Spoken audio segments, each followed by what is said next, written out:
probably help. Oh, there you go.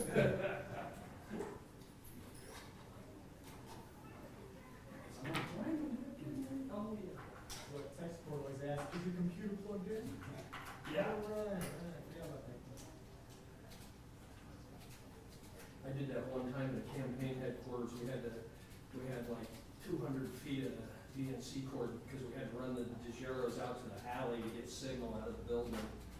And man, I ran everything all the way back and forth, and then for like 20 minutes trying to figure out why we got no picture of the DeGero. I forgot to plug it into the camera. Okay, that works better. I had the ultimate embarrassment back when I was an intern many moons ago. I did a photo shoot of a high school reunion, no SD card. Ah. It's like, here, what the photos? Well, I was there, so I'll describe it to you. Yeah. All right, so Do you know a painter? I'll tell them and they can just Tell the sketch. they can just paint it up for you. yeah. Classic intern. Oh, is it really dark? Could be. Oh, you know what? Probably. Stand by. There we go. How about now? There we go. Is that better? Okay. So those are up in mud. Ooh. And at this distance, that would be a lot of Henderson.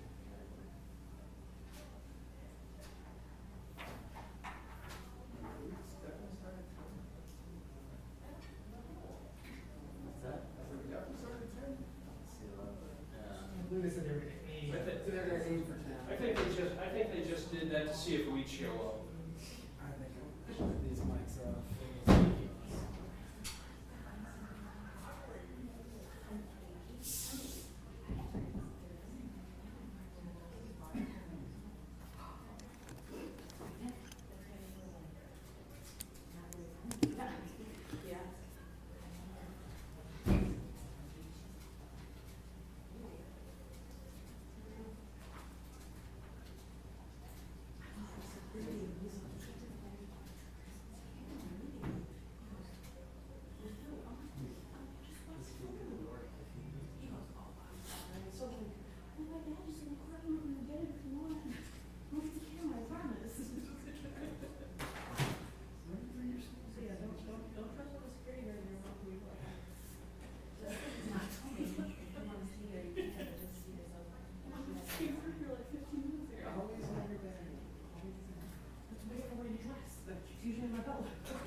Dresses never got me anywhere good while working. Hmm? Listen, dresses Like, never got that me. has the qualifier. Well, that is the qualifier, because I went to the Brookfield factory in July, and I'm like, you know what? You guys stand over there about who? I don't wear dresses normally, ever.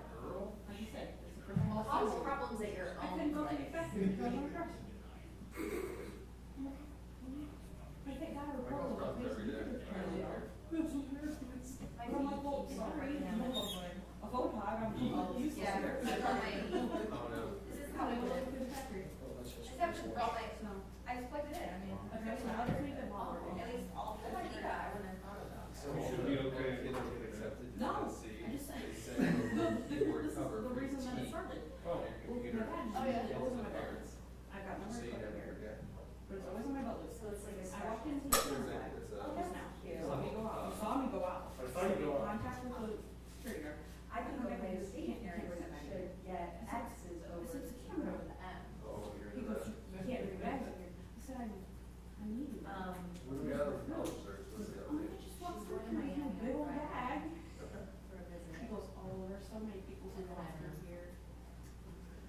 Right? I'm like, I can look at my badge in the corporate booth for what? I remember if that's true. Well, she's not doing anything. Yeah. She's going with her friend. Oh, your bag's not as heavy as it was last time. Friday. Well, the same security guard who went through, he lifted my They're badge. just He doing was through the they're just doing like every day. ten, You carry this thing around. 12:30, and then walk Every around day. a little bit. Yes, every day. He did it yesterday. You carry this thing around every day. They should pay you more. We're all of the opinion we should be paid. You are absolutely correct. We should all be paid more. Every day gets so much money and he's still living quick. So, sorry, I don't know about these witnesses, because I think these doctors were their last witnesses in this time. Holding the negotiation. Yeah, that's great. Not for sure, and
we trying to start early?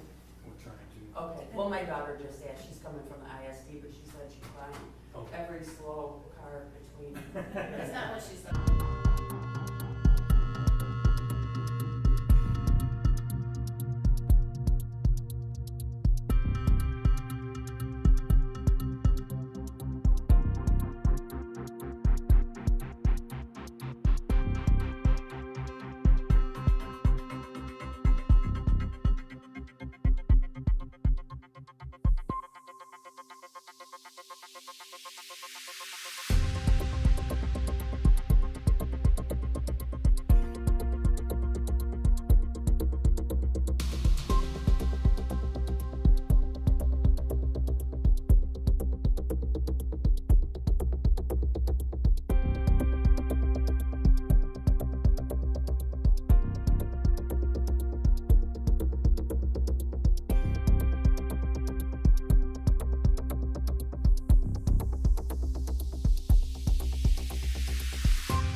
week.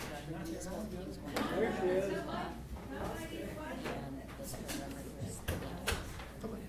Maybe see.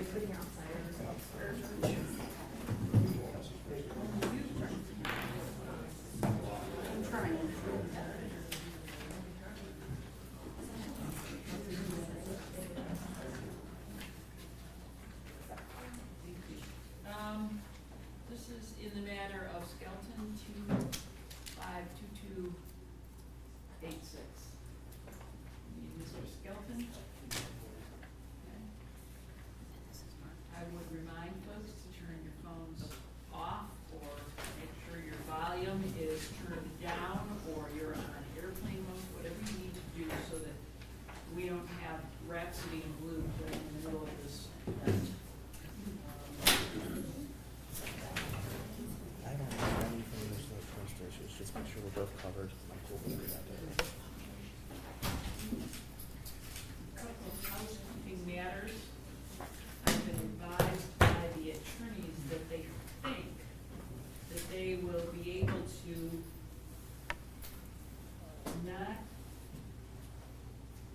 they're not going to require next Wednesday as part of the preliminary exam, but they will need Thursday. And I'm doing that mostly for everyone's convenience to know what your schedule is going to look like. However, we are not going to be scheduling anything differently as it relates to that 10th, because if they do need it, I want it available to us. Is that a correct understanding of the discussion we had this morning? Yes, Your Honor, and thank you for working around our schedules and setting aside that day for us to use regardless. That's correct, Judge. I also appreciate that. And just to be clear on the scheduling issue, the 28th Friday, we are not proceeding on Friday, this Friday, correct? That's correct. Okay, thank you, Judge. The Lenawee Humane Society has dibs on me that day. Understood.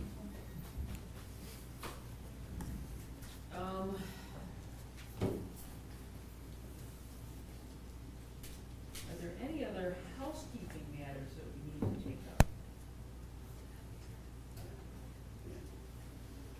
Not at this time, Your Honor.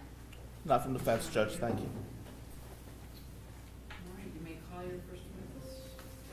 We're going to start today with Kelsey Baraski. That's a great name.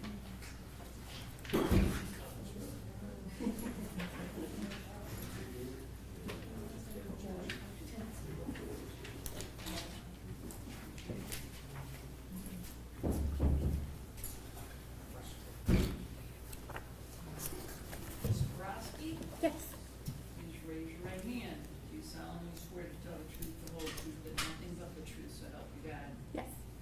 Please be seated. Now, I would tell you that the microphone in front of you does not amplify your voice, so you're gonna have to speak nice and Okay. loud. We've gotten really lazy with our English in this world, and so any answer to questions, please say yes or no, as opposed to shrugging your shoulders or shaking your head, because thankfully they make no sound when you do that. But we do need you on the tape recording, because this is not videotaped or there's no visual, it's all audio. Okay. Would you please state and spell both your first and last name? Kelsey, K-E-L-S-E-Y, Borowski, B-E-R-O-S-K-E. You may inquire. Thank you. Ms. Baraski, do you know the defendant, John Skelton? Yes. How do you know him? He was married to Tanya. John is my stepdad's cousin. Your stepfather's cousin, Well, ex-stepfather. ex-stepfather. So back in 2010, he was the stepfather's Yes. cousin? Okay. Yes. And on occasion, did you have, would you go to their house on Congress Street? Yes. And prior to November 26th of 2010, do you recall the last time you were at that house? It would have been that summer, probably July, August. And at that point in time, where were you in school? I had just graduated. High school? Yes, just Okay. graduated high school. So what happens on November 26th that you become involved in this situation? I was at my parents' house, out on Weston Road. A phone call was received asking for a ride to the ER. One of them, I believe, had to work. One of who? One of my parents, I'm sorry. Okay. One of my parents, I believe, had to work and the other just didn't want to, so they asked me to take him to the ER because I had just gotten my license. So you were dispatched basically to do this Yes. job? Yes, How old were you at this point? I had just turned 18. Okay. What happens next? I drove to his house on Congress Street. I knocked and I believe the door was locked and he had to come unlock it and then I had to go inside. He was leaning against the dining room table, clearly injured. He had an envelope and his cigarettes in his hand. He asked me to grab a plastic bag from the kitchen on the counter right on the edge of their kitchen. I grabbed the bag and I helped him walk to the car and then we went to the ER. I did ask him which ER, whether he wanted to go to Bixby or Fulton, and he said Fulton. Which is in Waseon, Ohio? Yes. So when you first got into the house, did he say anything to you? Not that I recall, aside from asking me to grab the bag. And at that point in time, could you, from visually, could you see what his medical issue was? I could see that his ankle was injured. Describe that for, why could you tell that? He was leaning against the table, like with his one ankle holding the majority of the weight and his other ankle was up. Like he was supporting himself on the one because his other was injured. Just favoring one side? Okay. Yes. Okay, so how long, approximately how long are you in the house for before you get back in the car? Maybe a few minutes. Do you have to help him to the car? Yes, I did help him to the car. And how did you help him to the car? He was able to hobble while I held onto his arm and he held onto my arm in return. So on the way to the hospital, he elected to go to the hospital in Waseon? Yes. And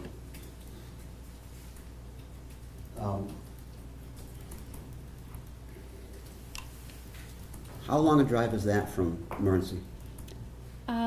From his house, probably like 20 minutes. Okay. So do you have a sense in your mind what time you arrived at the hospital? It was mid-afternoon, early after, like it was 1, 2-ish. I don't know an exact time. Okay, do you have a sense of what time your mother or father dispatched you to pick him up? It would have been around noonish, probably. A little earlier than that? Okay, I'm gonna show you something in a little bit to refresh your memory Okay. on that, but, so on the way to the hospital, does he say anything to you? He was texting and had said something about Tanya being upset because the boys weren't gonna be back in time. He had received a phone call and I remember like I don't wanna say heated, but it was in a more intense conversation. And then, he had said, I lost my boys, or I lost my kids, something like that. He said that during the phone conversation or after? After, To you? yes, He said, I lost my boys or I lost my kids? yes. Okay. And then, I don't remember any other specific details. How long did this phone call last for? Maybe a couple minutes. I don't remember it lasting very long. Did he indicate who he was speaking to? No, but I got the impression that it was Tanya based on like the exchange from his end, because I could only hear his end. Okay, you couldn't hear the other voice at all? No. Okay. What was it about that, his voice and his exchange, that made you think he was speaking to Tanya? He had said something about the boys being at a friend's house or something like that, and I assumed it was to Tanya because they have a custody agreement. How long after the phone call ended did he make the statement to you about I've lost the boys or I've lost the kids? Like immediately after. What was the tone of his voice when he said that?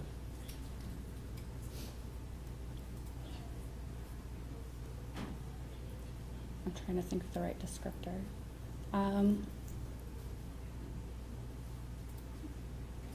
Lost. lost. Yeah, That's how you want to describe it? yeah, His voice sounded lost to you? yeah, kind of like he had, I don't know, like he had said it similar to like, I lost the boys. Like, I don't know how to best describe that. But that's kind of you mimicking how he said it? Yes. Okay. Did he tell you what had happened, how he injured himself? No. Did you ask? I had loosely asked, and then he just kind of brushed it off, and I didn't press because, frankly, I didn't really care. Okay. I take it you weren't too crazy about getting dispatched to do this work? No.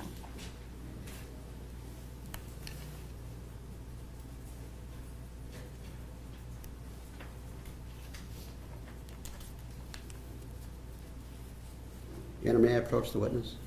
You mean-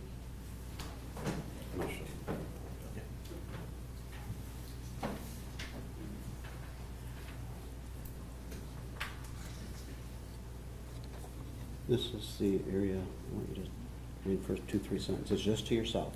Where? Where did you want me to read? The first 3 sentences, right Okay. here.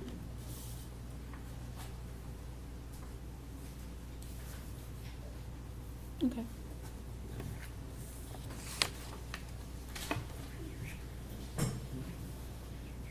So did that help refresh your memory on the issue of what time this was occurring? Yeah. Tell us what you know now. It was about 1 o'clock when the call would have been received, and then about 1:15 when I would have been to him and then able to pick him up and drive him.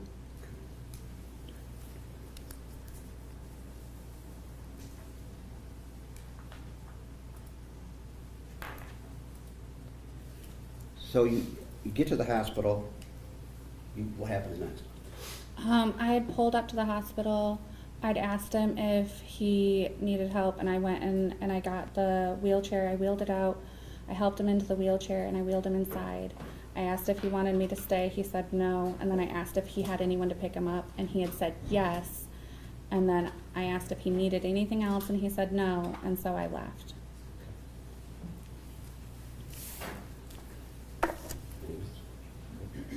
No further questions. Mr. Amadeo may have some questions for you. Good morning, how are you? So, you were 18 and you were dispatched to go pick up John on Thanksgiving Day of 2010, is that correct? It was Black Friday, wasn't it? Was it Black Friday? Yeah, I believe. Okay. So, do you remember the date? The 26th, right? Okay. And can you describe, you said John was injured. What did you actually see when he walked in? Can you explain how he's leaning up against the table? What do you see when you walk in? He was in a robe and pajama pants and slippers. He was leaning heavily on the dining room table, which is just off to the left when you walked into the house. He was heavily favoring his leg that was closest to the table, from what I recall. And the other was mostly lifted off the ground, like maybe his toes were touching the ground. And what time did you pick him up? It was about 1:15. Okay. And you went to what hospital again? Fulton County in Waseon, Ohio. And about how far was that from Orenzi? About 20 minutes, give or take. Okay. Now, was he texting anybody while in the car? Yeah, Okay. Could you describe the texting was like? Was it frantic? Was it calm? it was frantic. Okay. He was texting rapidly. And did he say anything to you while he's texting? He didn't say a ton while he was texting that I recall. Okay. What did you guys talk about in the car? Did you have much conversation with John at all? No. He talked about like what he said, where he like had said, I lost the boys. And then he was on the phone call and he was texting a good portion of that ride. So, to be clear, and correct me if this is wrong, from your impression, he was texting frantically and he sounded lost when he talked to you about his children? Yes. Nothing further, thank you. May she be excused? She may. No objection.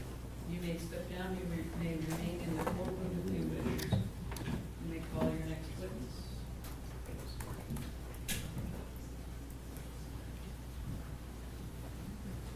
We're going to call Lisa Kern is the next witness.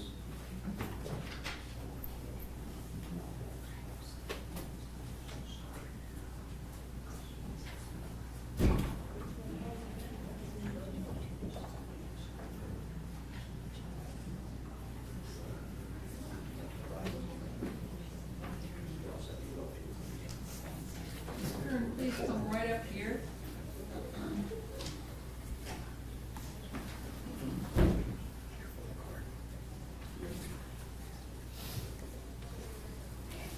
Raise your right hand. You solemnly swear to tell the truth, the whole truth, and nothing but the truth, so help you God? Yes.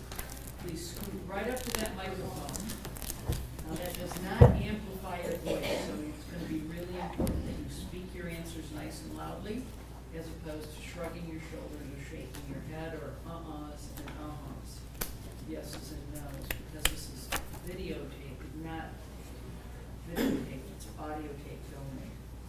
Please give me your full name and spell both for the record. Lisa Kern, Leisa Kern. Thank you. Good morning. Good morning. Thank you for being here today. You have to say yes or no. You don't say yes or no to that one, but thank you for being here today. Make sure you say yes or no, Thank okay? you. Do you know John Skelton? Yes, How do you know him? he's my nephew.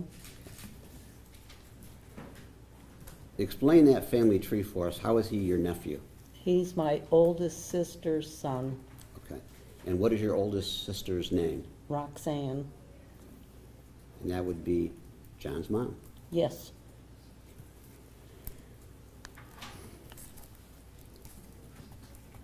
So during 2010, where were you living?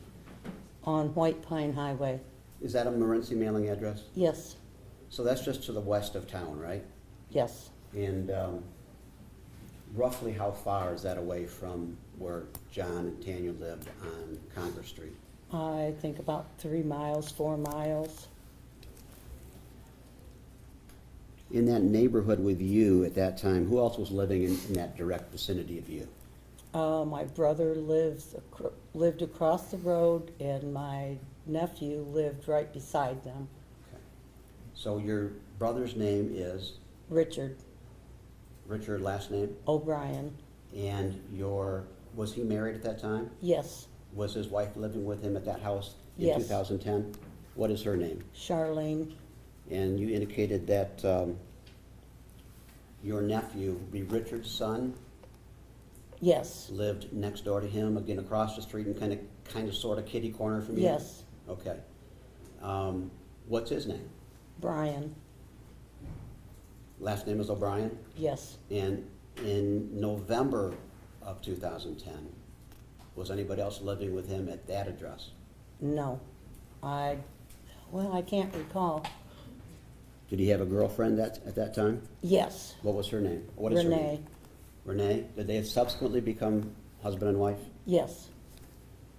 So these places that you're talking about, you're still living where that you lived then, Yes. and Charlene O'Brien still lives across the street, Yes. but her husband, your brother, has since passed away. Yes. And next to them, where Brian was living, he still lives there. Yes. And Renee, the girlfriend, are they married now? Yes. And they live together at that residence? Yes. Does anybody else live there at that residence At besides them?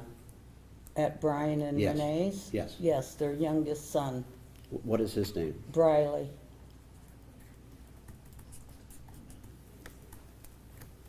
And your husband passed away as well, is that correct? Yes. When did he pass away? He passed away in 2016. Thank you. I'm sorry. When did your brother pass away? 4 years ago, I want to say. Okay. Again, I'm sorry.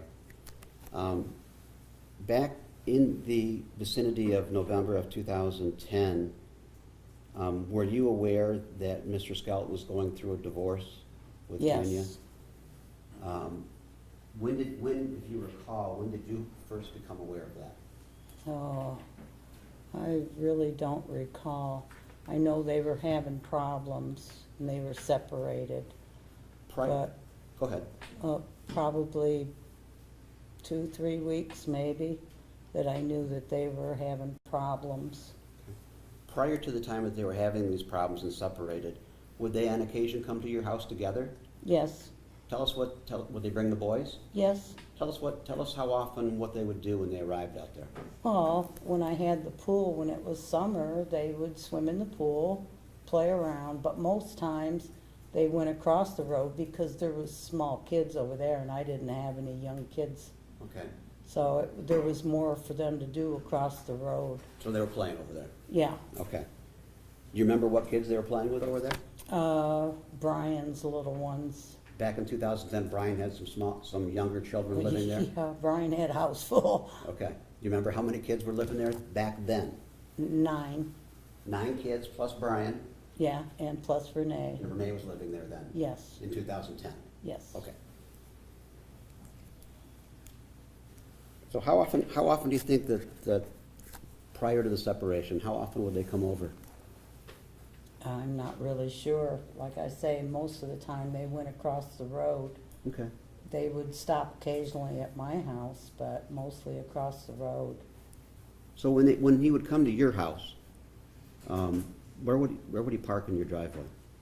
Everybody always pulls to the top of the driveway and comes through the back door. Is the driveway kind of a long driveway? Yes, And the house kind of sits back on a hill or an area away from the road? yeah, And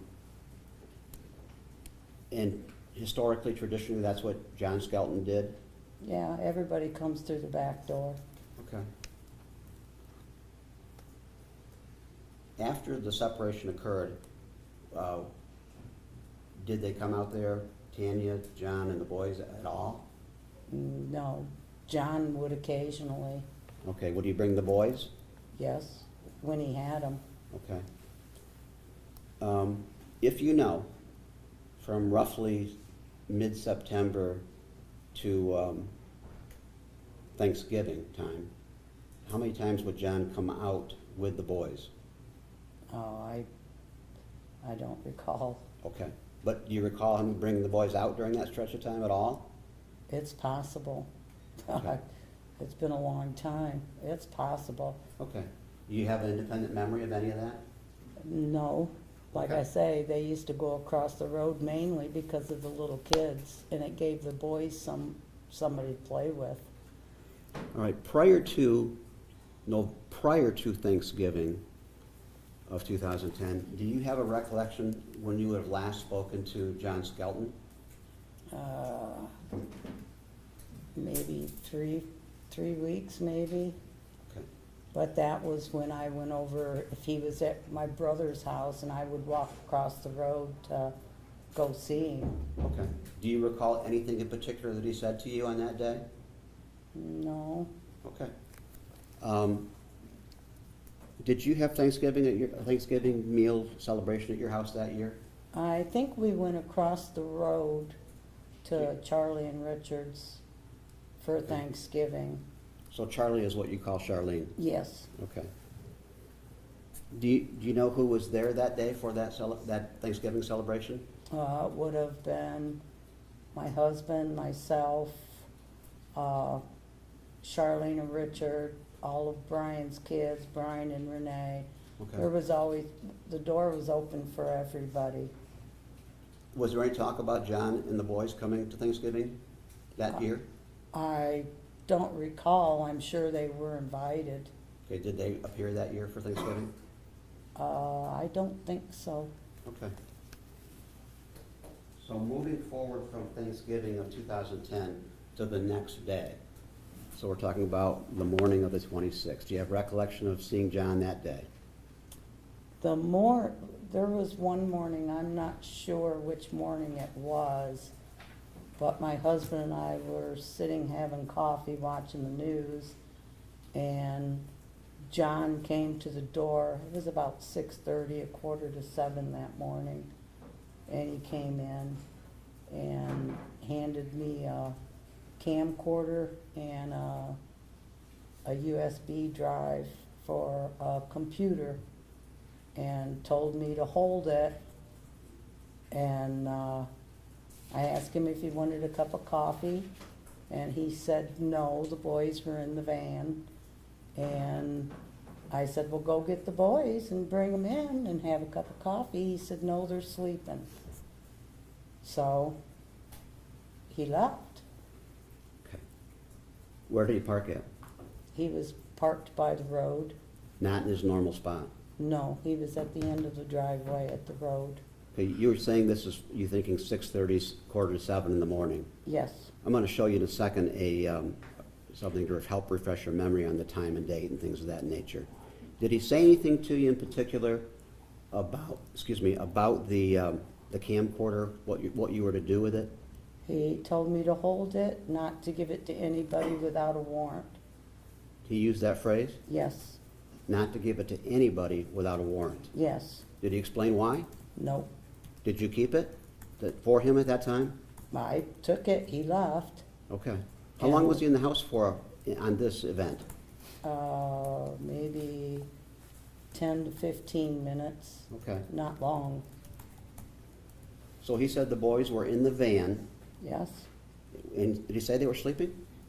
when I told him, well, go get the boys and bring them in, he said, they're sleeping. Did you offer to walk down and say hello to the boys? He said he was busy, he had to go.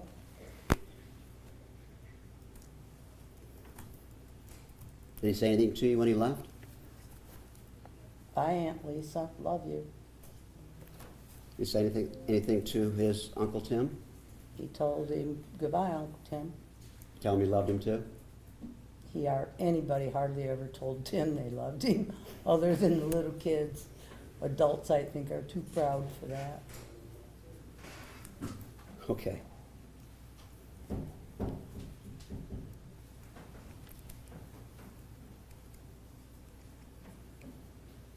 So, you're familiar with his background to some degree, correct?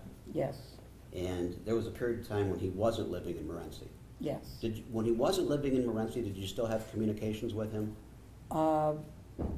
We went to Alaska to go halibut fishing, and we spent almost 10 days there Okay, with him. okay.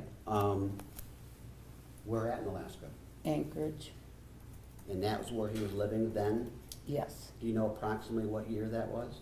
Oh, I'm not sure. Okay. It was before, well, when we came back, my brother drove with him back across to bring some more of his stuff, and that's when he moved to Michigan.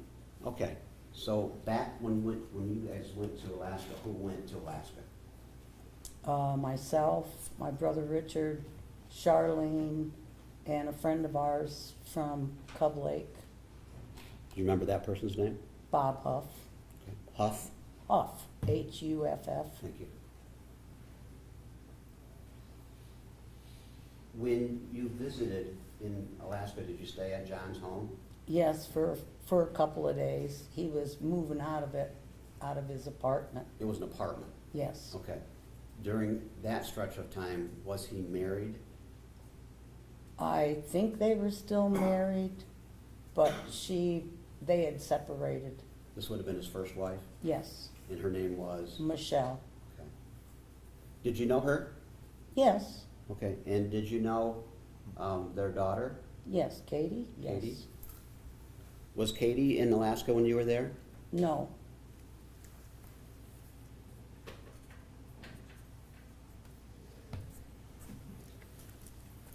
So your brother drove John and himself back from Alaska, yes, all the way? yes, In whose vehicle, if you recall?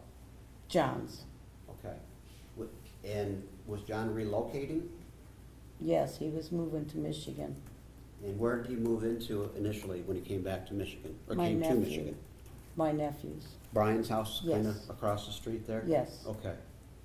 Do you recall him living there for a period of time? yes. Roughly how long, if you remember?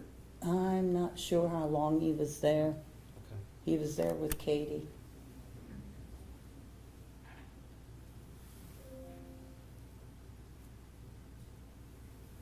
At some point in time, did John move out of Brian's residence and moved to somewhere else in the same area? He moved out of Bryan's. Okay, where did he move to, if you know? I'm not sure where he went after he moved out of Bryan's. Was he still in the Morenci area? Yes, Do you know at this point in time whether or not he was working? that I couldn't tell you. Do you know approximately when, after he arrived back in Michigan, that he met Tanya? No, Okay. Did you ever, was there a period of time when Katie was living with him in Morenci? yes. When he was living with Brian, she lived with him. Okay. And then at some point in time, Katie, custody changed and went to the mother? Yes, Do you remember that sequence? yes. She flew up and she stayed the night with me, got Katie, and flew back home. Was John angry with you because you let her stay at your house? I don't think John was. Was somebody? His mom, Your sister? yes. Okay. She was upset because I let Michelle stay there. And I don't know why. Michelle never did anything to me. She needed a place to stay for the night. Okay. So after custody of Katie switched from John to Michelle, did you ever see Katie again? Yes, When did you see her? she came up to stay with Tanya and John for, I think it was around Christmas time, because my husband and I took all the kids to the Winter Wonderland in Toledo. At the zoo? No, it was in, I think at the Lucas County Fairgrounds at the time. Gotcha, okay. And was that the only time you saw Katie in person, or was there another time? No, off and on while she was up to John and Tanya's. For visitation? Yes, Okay. Did you ever babysit Katie? well, not really, but kinda. What does that mean? Well, when they lived across the road, she would come across and play on the swing in the front yard.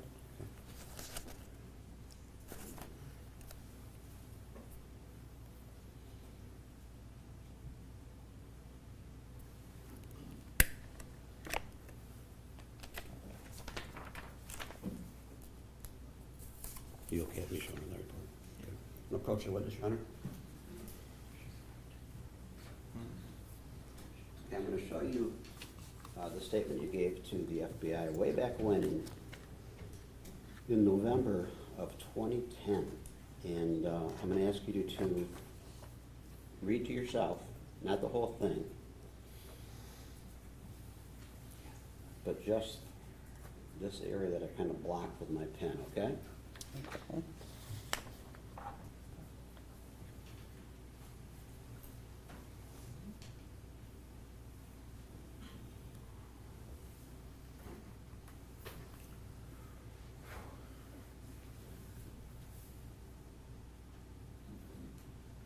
Okay.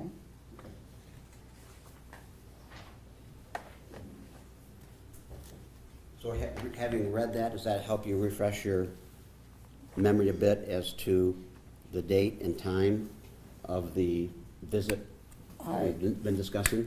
I think that is the time is off because it was earlier than 7:15. So you're thinking it was earlier than 7:15 on the 26th of November after Thanksgiving?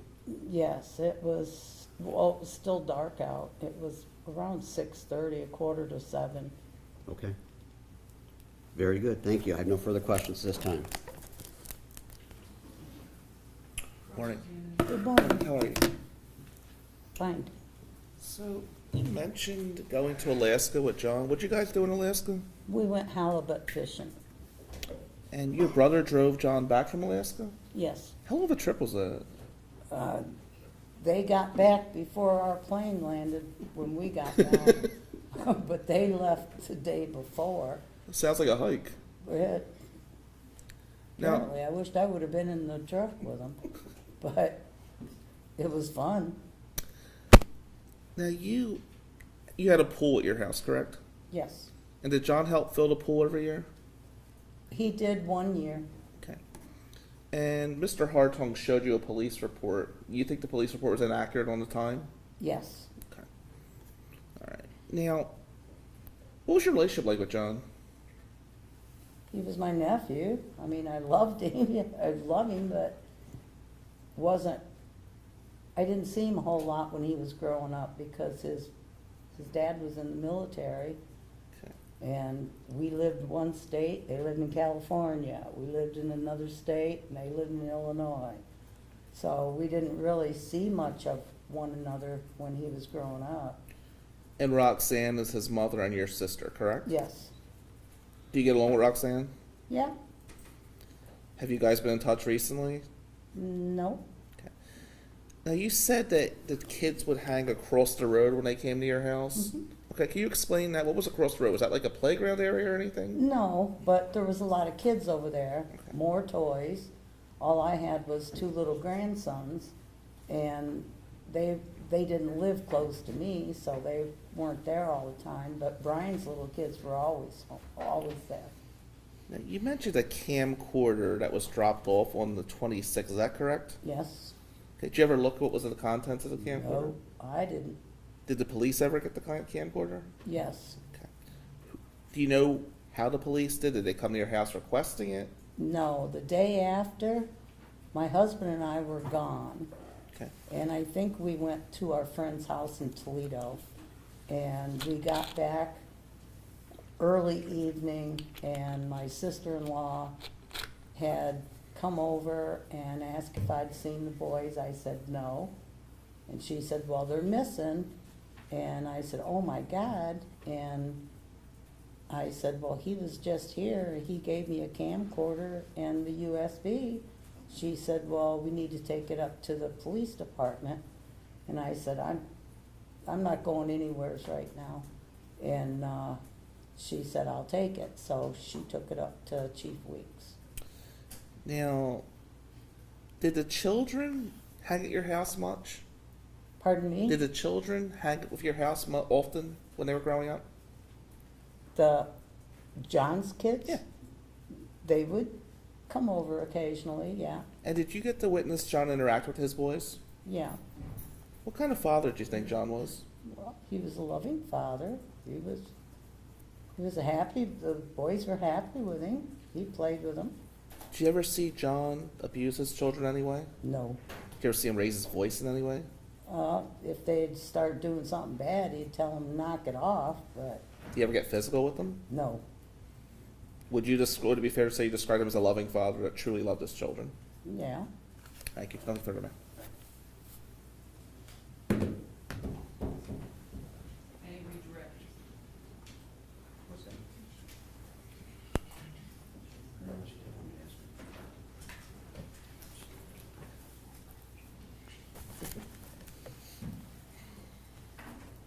You said you did not watch anything on the camcorder, right? No, I didn't.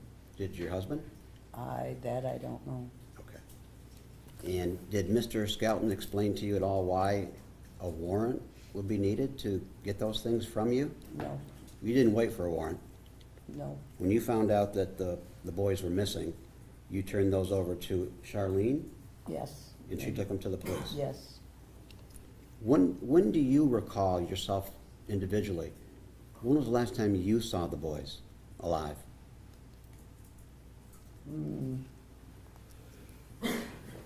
I don't recall. I really don't recall. And if they were in that van on November 26th at 6:45 or whatever time it was in the morning, and you asked to go see them, he said you couldn't. Well, he didn't say no, he just told me they're sleeping. And I was in my house coat, my nightgown, and not just gonna walk out in my house coat and a nightgown, and he said they were sleeping. He wouldn't bring them into the house. No, Okay. I asked him to bring them in, have a cup of coffee, he said they were sleeping. He had things to do? Yeah, Thank you. Brief.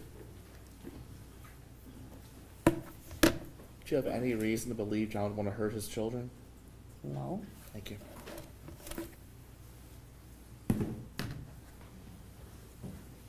You never knew and were never aware at any point in time of any of the exchanges, whether they be in email form or text form or telephone form, having to do between John and Tanya? I'm going to object to No. leading testifying.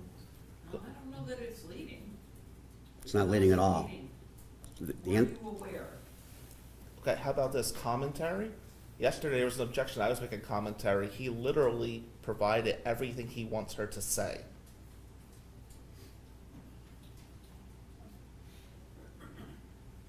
No, I don't think it's a leading question, I don't think it's commentary. Yours was an editorial side that was kind of snarky.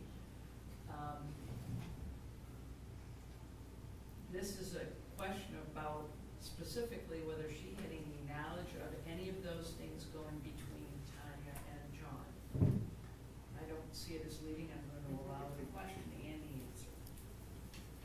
Do you recall that question I tried to ask you? Please repeat it. Okay, thank you.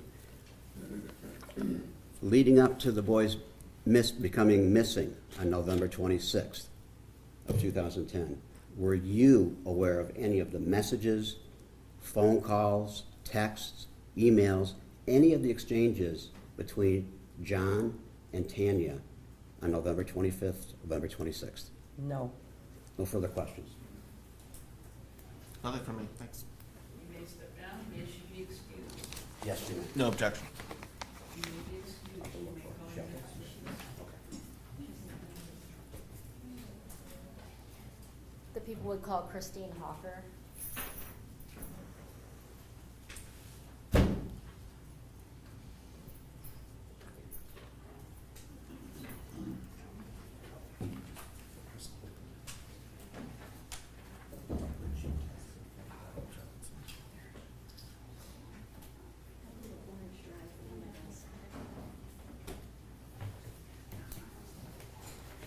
Ms. Hawker, come on up. Right here at the witness box, and raise your right hand. You solemnly swear to tell the truth, the whole truth, nothing but the truth, so help you God. I do. Ms. Hawker, please take the witness stand, give me your first and last name, and vote for the record.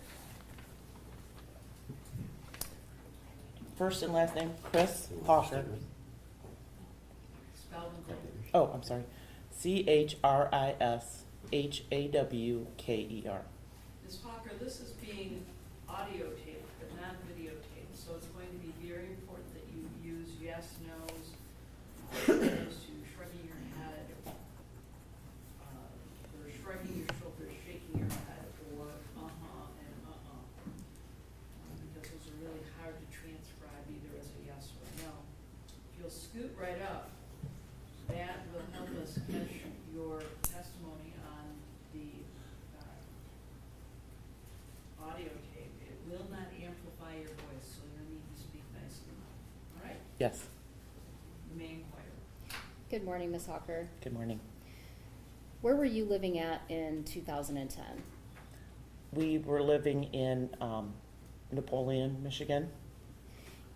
Do you know an Adam Johnson? Yes, that's my uncle. And where was Adam Johnson living at that time? On Congress Street in Morenci. In Morenci, Michigan? Yes. Okay. And in 2010, did you go to your Uncle Adam's house for Thanksgiving? Yes, we did. Who's we? Who did you go with? The family. All right. Husband and 2 daughters. Okay. And in 2010, what was your husband's name? Steve. And you had your 2 daughters. How old were they? Alyssa was 13 and Kelsey was 17. Is your Uncle Adam still around today? No, he passed July 2024. I am sorry for your loss. Thank you. What did Adam do there in Morenci? He ran the local hardware store. Do you know how long he ran that hardware store for? Oh, he moved in at 1980, so I would say somewhere around there. Did you spend a lot of time with your Uncle Adam? We always went down for Thanksgiving. So every year, same thing, family would do? Yep, yes. Okay. Thank you.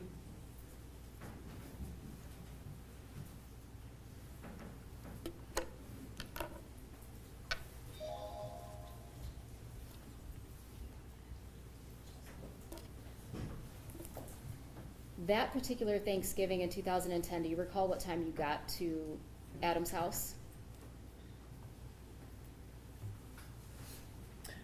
No, I do not. I would think noonish. 12. Is there a full house, or is it just you, your husband, kids, Adam? Adam and Gail, Aunt Gail, and then their daughter, their 2 sons, her husband, my aunt, and her husband. I'm going to show you people's exhibit 2.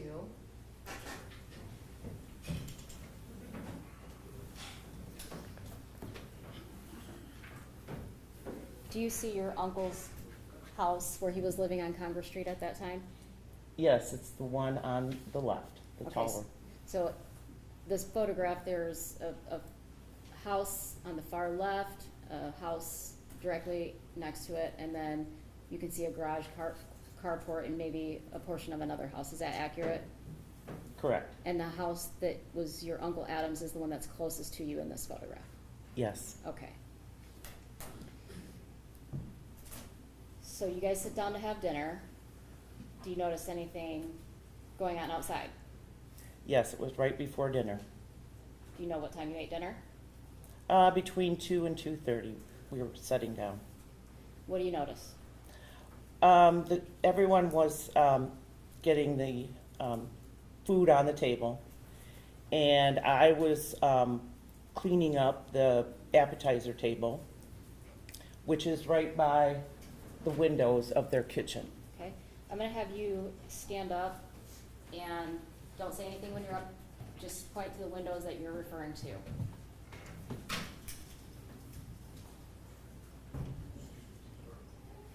Go ahead and have a seat. So for the record, I'd indicate, We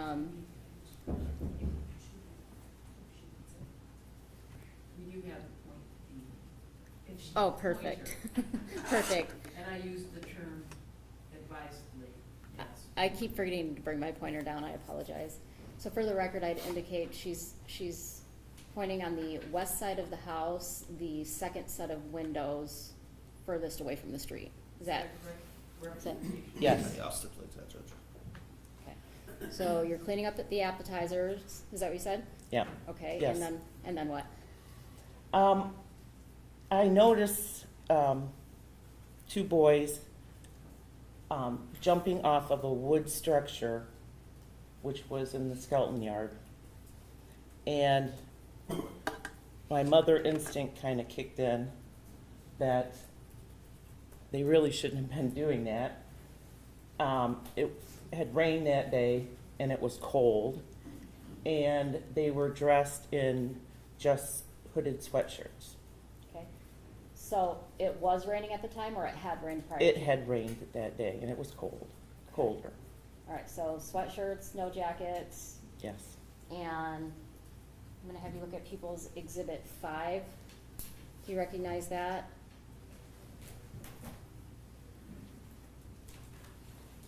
Yes. And what is that? That's the wood structure they were jumping off of. Okay. Do you notice anything else about the boys?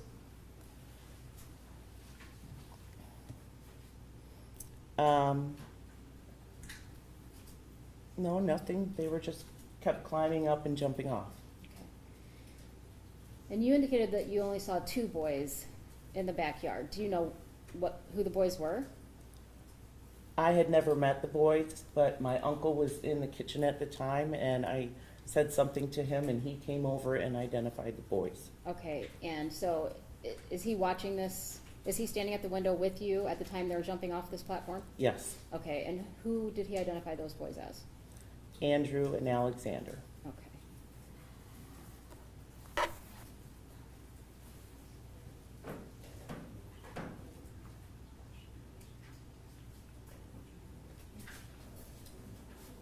Thank you, I have nothing further. Morning. Morning. Now, you said your motherly instincts kicked in when you saw this. What was your concern? That they were jumping off of a structure that was up high. Appear to be dangerous? Yes. Okay. Did they appear to be having fun? Yes. Like mischievous? Yes. Okay. And from what you could see, did they look to be in well conditioned or were they in a bad situation? They looked all right, short of not having proper clothing. And it rained. Was it cold as well? Yes. All right. So to be clear, these kids are jumping off this structure. They're probably not clothed well enough, and it was cold and rainy, and that's a dangerous situation, correct? Correct. Thank you. Nothing further. Any regret? No, nothing further, she can be excused, Your Honor.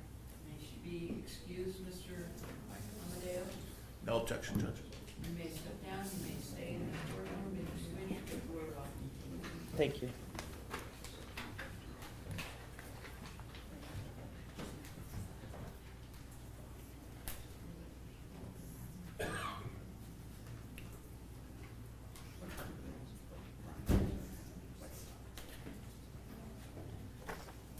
The people would call Renee O'Brien.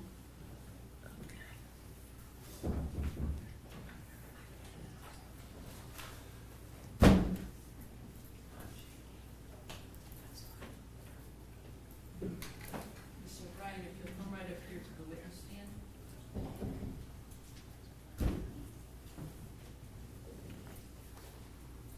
Please raise your right hand. Do solemnly swear to tell the truth, the whole truth, and nothing but the truth, so help you God. I do. Please be seated. Ms. O'Brien, give me your full name, spelling both for the record. Renee Lynn O'Brien, RenaLynnne O'Brien. I had that first one spelled incorrect. Ms. O'Brien, this is being audio taped but not videotaped, so it's going to be very important that you use your words instead of doing an shaking your head or lifting your shoulders. Okay. Because we won't know whether it's a positive or Right. negative response. That does not amplify your voice, but it does record for the purposes of a transcript. All right? Okay, Thank you. Good morning. good morning. Where were you living at in 2010? In Hillsdale on Card Road. Did you know John Skelton back in 2010? No, sir, ma'am, I did not. Were you familiar with the name? I John was Skelton? familiar with the name, but I did not know who he was. How were you familiar with the name? From my husband, Who's your husband? Brian O'Brien. Were you dating him back in 2010? Yes, Were you staying at his residence at times? yes. Okay.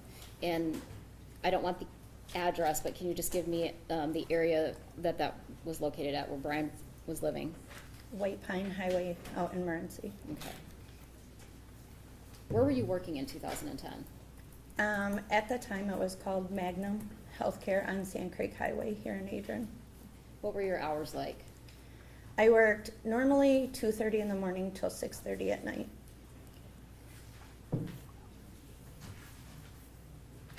Do you recall spending the night at the O'Brien residence on the night of Thanksgiving 2010?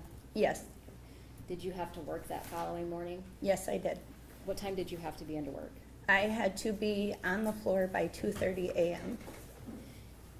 When you left for work that morning, did anything happen that sticks out to you? I got up for work and I went to go out the front door and I tripped over a duffel bag. And so I went back in the house and I was like, I woke Brian up because he was sleeping and I said, why is there a duffel bag on the porch? And he said, well, your brother's going to spend the night. And I'm like, no, my brother's not here. And then I left him and I went on to work. Did you ever open that duffel bag? No, I did not. I did not touch it. Do you know, were you there when Brian did anything with that duffel No, bag? I was already at work. Okay. Once you got to work, did anybody contact you about that duffel bag at any other point in time? No. Did you notice anything else on the porch at that time? No. All I tripped over was the duffel bag. Okay, all right. Nothing further.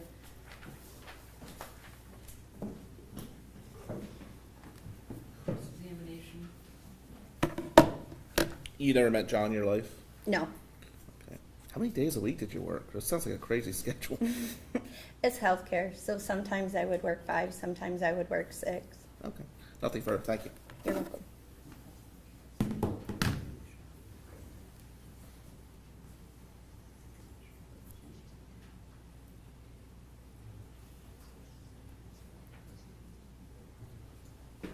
Your Honor, can we approach? May.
Your Honor, at this time, the people would like to place a handful of things on the record, and because we have 2 additional witnesses for today, and they'll take a little bit longer than what we have left for this morning, so I would like to place a few things on the record, publish the exhibits that we have gotten to this far so the court can review those.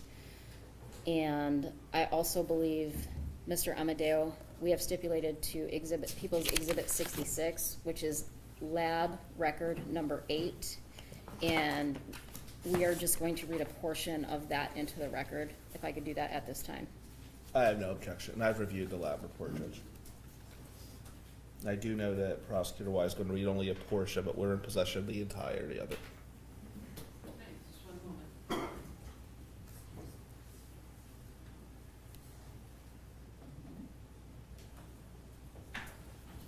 For the record, Ms. O'Brien was excused. And it's my understanding we're going to put some specifics as it relates to exhibits on record, and then we'll have a couple of witnesses this afternoon, and then we'll be done for the day, so That- it might be early. That's correct, Your Honor, sorry. Thank you. For the record. Exhibit 66, again, is Michigan State Police, Department of State Police Forensic Science Division Lab Report, record number 8 in this matter. On Tuesday, November 30th, 2010, a 2000 Dodge Grand Caravan was brought to the Lansing Forensic Lab for processing. The vehicle was owned by a male subject whose 3 children, quotation, boys, had been missing since November 25th, 2010. Under the vehicle description portion of that, the 3rd paragraph down details that the vehicle had signs of damage to its exterior. There were dents located on the front driver's side fender, the front passenger side fender, and the passenger side front door. The vehicle also had numerous scratches located on both sides of the vehicle, and the vehicle gas cap door was missing.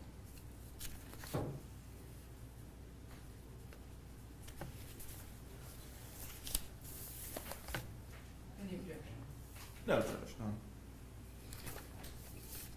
As far as People's Exhibit 65, that was played yesterday for the court, that was the interview of John Skelton from January 17th, 2011.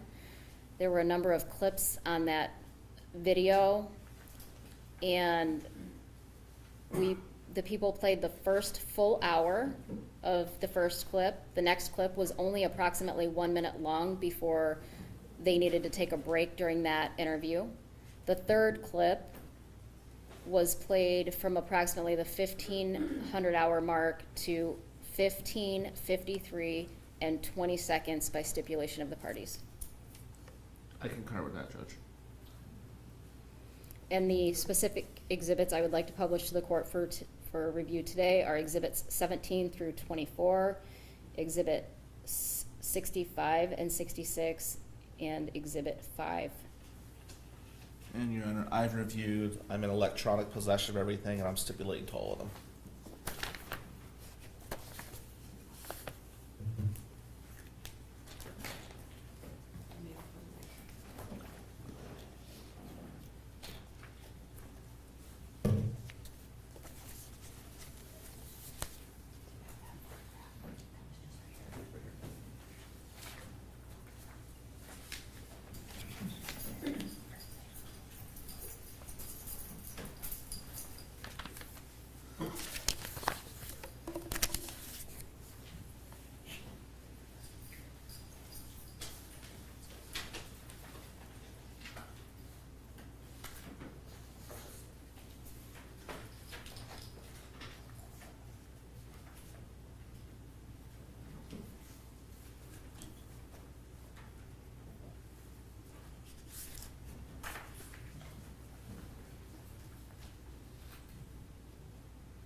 else that the court should be reviewing?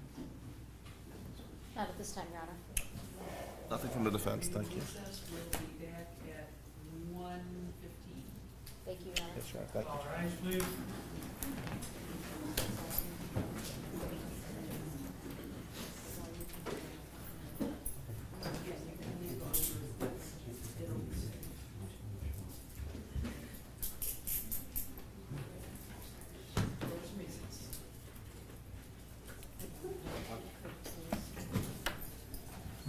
Guys, who we got this afternoon? Thank you. That's it? Just this? Okay. We'll get at it. Good, Cindy, let's get this done, let's get it. But then when we start the done, Okay. That's great. yeah, so we'll be done. All right. I'm definitely hitting the gym. That's great.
Brian O'Brien, Your Honor.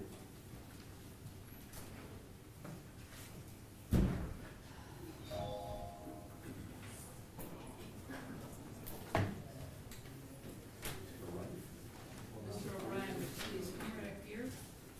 Right up here. We need a defense. Yeah. And Judge, are they getting Mr. Skelton? Okay, thanks.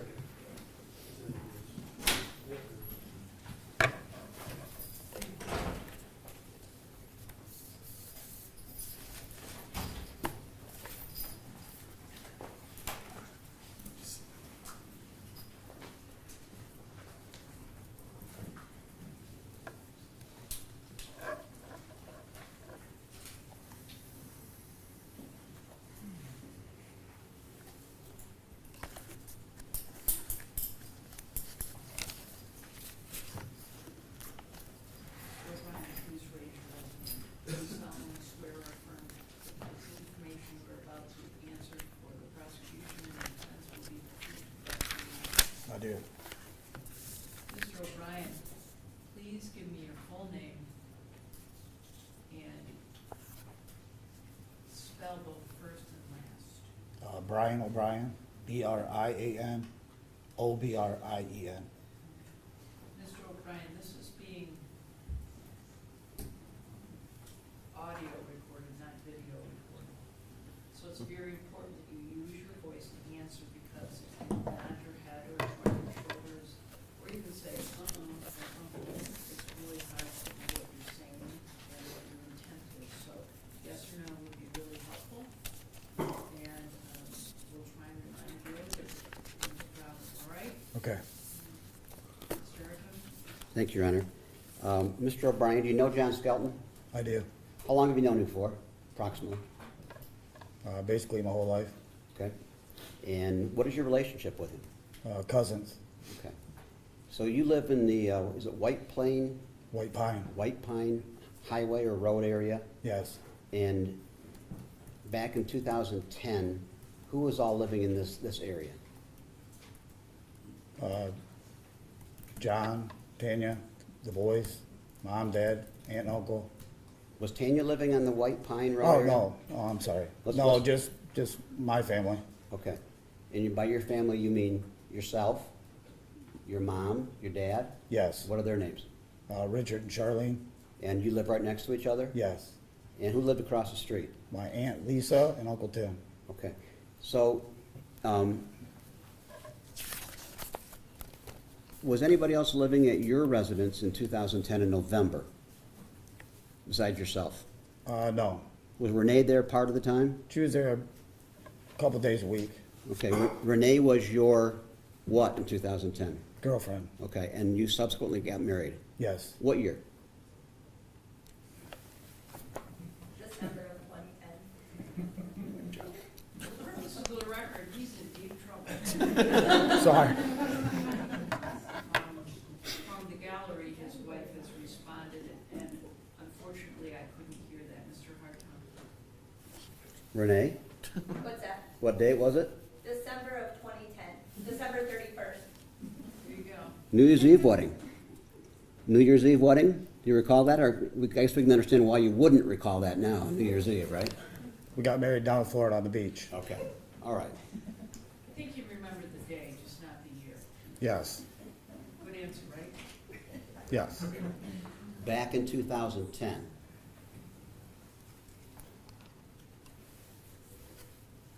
was there a period of time that, prior to that, that John lived at your residence? Yes. Prior to 2010? Yes, when he first moved back from Alaska, him and his daughter Katie lived with me for a short period of time till he got on his feet. Okay, and by a short period of time, you're meaning how long? Couple months. Okay. And did you make that trip with everyone to Alaska? I did not. Okay. So when they came back, they brought you a roommate? Yes. Okay. And did they bring Katie back at that time too, or did she come separately? Separately. Okay. You remember how much after Mr. Skelton, John Skelton arrived and started to live at your house that Katie arrived? I do not remember. Okay. Now, prior to that, when he started living there, what were we talking about? Approximately what year, 2000-ish? I believe so, Does that sound about right? about right. Were you and he close? I hadn't seen him in a lot of years prior to that, so no. Okay. You knew him when you were both children? On and off. Okay.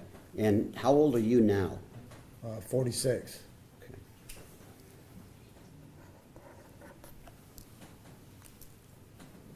As time went on and John's divorce with Michelle was completed, he came to know Tanya, is that correct? Yes. And did you know Tanya before that?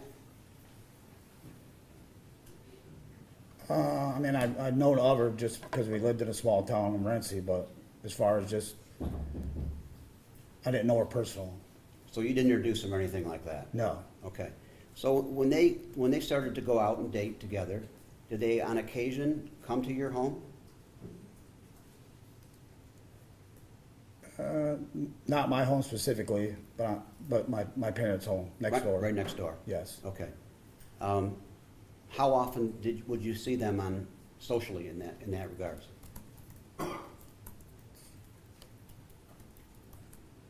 Maybe once a month. Okay. Did you ever go anywhere else with them? No. Okay.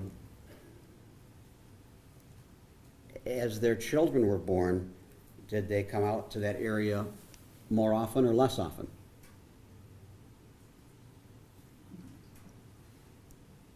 Maybe more often. You had some children, Yes. and at some point in time, they were spending time at your home as well, right? Yes. And Renee had a child or two? Yes. Okay. Would it be a situation where Andrew and Alexander and Tanner would play with some of the other kids that were yours or Renee's?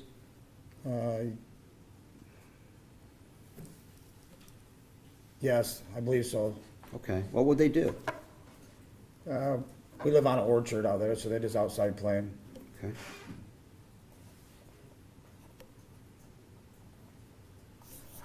So you live a little west of Morenci, is that correct? Yes. And tell us about this land, this area that you live in. River bottom, a lot of woods, small creek, Okay. goes for miles. The land that your home is on, do you own that or does your mom own that? Me and my mom together own it now. Okay, you own it together now? Yes. And the property next to you is her property? Yes. Or do you own part of that too? Well, I own part of it together. Okay. And Like the house across? almost 5 acres. Okay. Around 5 acres between the two parcels? Yes. Okay. How about across the street where Aunt Lisa lives? She still owns that property today? She rents it. Oh, she rents that property. Do you know who the owner is? Pummels, What do you know about that land? that it's been across the road from me for 20-some years. Is it similar in nature to the property you're describing where Yes. you live? Yes. And beyond that area, beyond the 5 acres that you and your mom own together, what is the land past that, adjacent to your area? That river bottom runs for miles, just woods both sides, creek bottoms, swamps. Okay. A lot of trees, shrubbery growth in that area? Yes.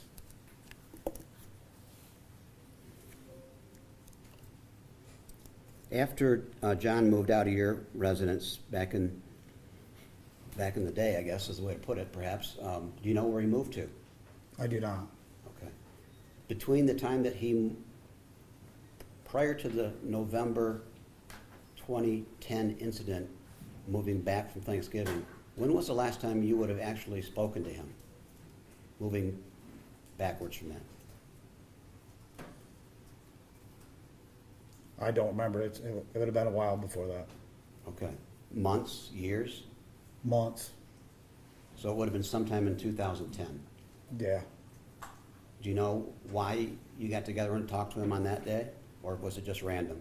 Just random. Where was it at, if you recall? I believe at my parents' house. Okay. Do you remember if he was there alone or with others? Usually he always had the boys when he was around. Okay. Very, very seldom did he come over alone. At some point in time, did you, in that summer or fall, did you come to be aware that he was having marital issues? I did not. You did not know. Is that correct? That's correct. He never told you? No. So as we get towards Thanksgiving of 2010, you're not aware that they're going through a divorce? No. Okay. Did you ever speak to Tanya during that stretch of time from, say, September to the Thanksgiving? No, I did not. Okay. What was the last time prior to Thanksgiving, working backwards, that you would have had an opportunity to speak to Tanya? I believe last time that I talked to Tanya, I think John and Tanya was still together, and they stopped out to my place for a short time. I lived out on Seneca Highway, and they stopped over just to visit for a very short time. So that during that stretch of time, you weren't living at the other residence? For a short time, I moved over there because I bought a new trailer. I hadn't had it moved in yet, so I rented from Roger Wolf on Seneca Highway for a very short time. Okay. And that would have been in 2010 or 2009? I'm not sure of the year. I don't remember. But that's the last time you recall speaking to Tanya? Yeah. Okay.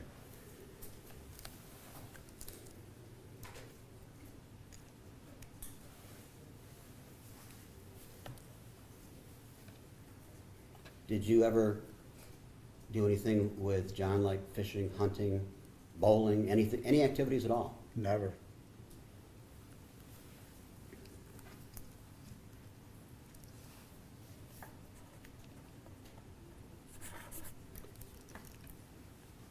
So when did you first become aware that the boys were missing?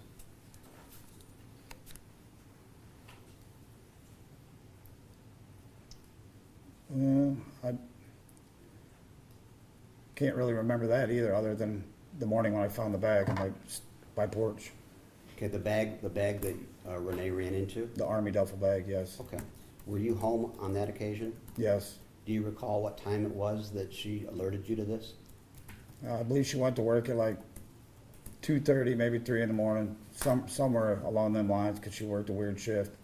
Then she come and woke me up that she had found a bag on the porch. Okay. And what did you do then? I opened it up, had the boys' coats and toothbrushes, and I called my mom and dad, and then it's either Chief Weeks or Don Thompson we got a hold of, and he come and got it. Did you identify the items in there as belonging to Andrew and Alexander and Tanner? Or did you just speculate to that? Just speculated. Okay. So you turned those items over to your mom and dad? No, I had called them to let them know what I had found on the porch. Right, and then what happened to the duffel bag with the coats and the toothbrushes in them? We called the cops. Okay. Did she take care of that, or did you do that? I believe my mom called the cops. So you're talking about Charlene? Charlene, O'Brien. yes. Okay. And did you have anything further to do with that bag after that point in time? No.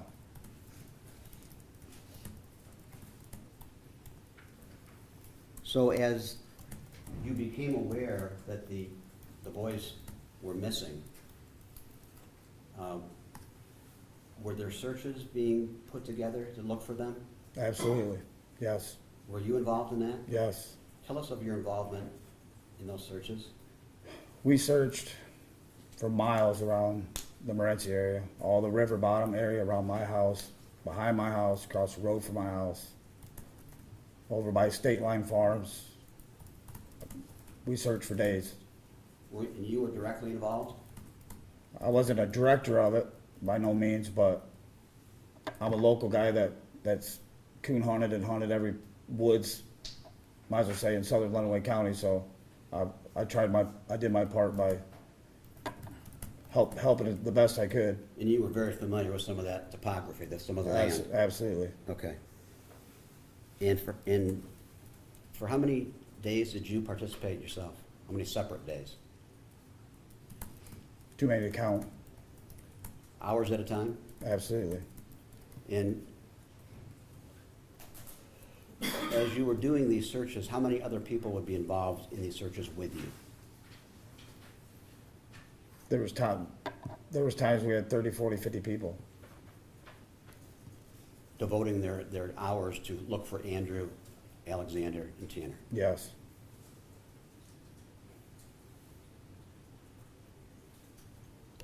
You said the area around your home, your mom's and Aunt Lisa's, and the river bottom further away from there? Yes. You mentioned the area around State Line Farms. Yes. And the State Line Farms is a large farm. Are you talking about the area in the Morenci area of State Line Farms or elsewhere? State Line Farms, right off of 156. Okay. Other areas besides that you searched? We were around Pioneer. Man, all over, like basically from Morenci to Pioneer. Different spots along the way? Yes. So you're not only in Michigan, you're in Ohio. Yes. Did you ever find anything that was considered worthwhile as a clue or anything at all? Nothing.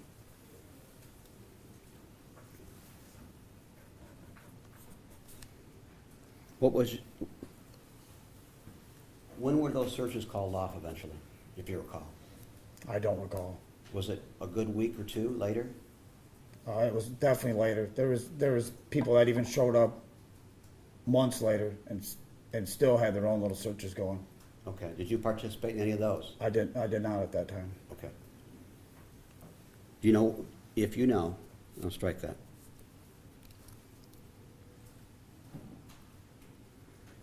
So, between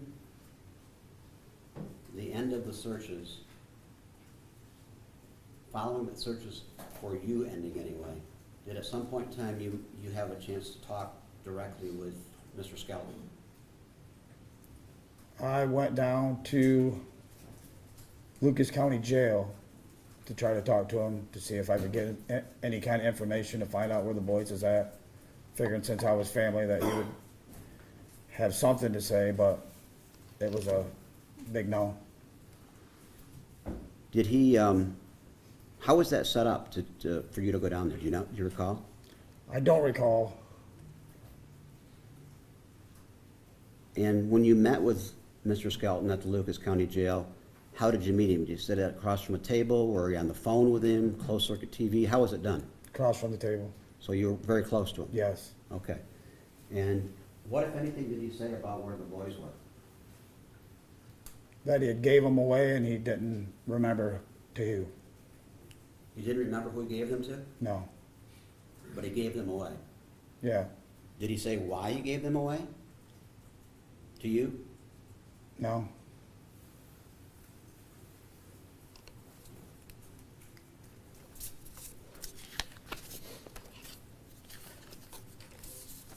Did you talk about anything else that you could recall? No, I just tried to get any kind of information that I could get to help find the boys.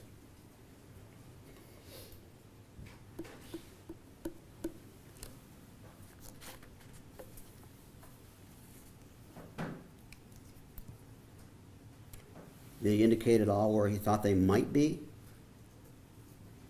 Not that I remember. And this, when he was at the Lucas County Jail, we're talking early December of 2010. Does that sound accurate? I believe so. Was this, are you sure this was after the searches had ended? No, I think this might have been before. It would have been right about the time frame right after he tried to hang himself.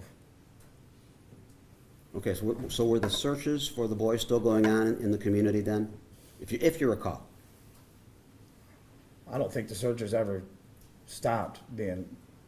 Well, I mean the major searches that you participated in.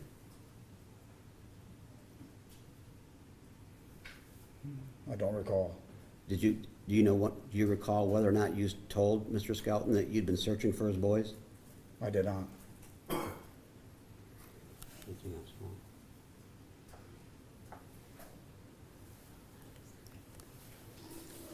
else? No further questions. Now, Mr. Amadeo may have a few questions for you, okay? Okay. Thank you. Good afternoon, sir. How are you? Good, how are you? Do you remember the day the duffel bag was left at your house? The date? I do not remember the Do you remember what time of day it was? 2:33 in the morning, I do believe. Okay. Now, did you immediately search the duffel bag?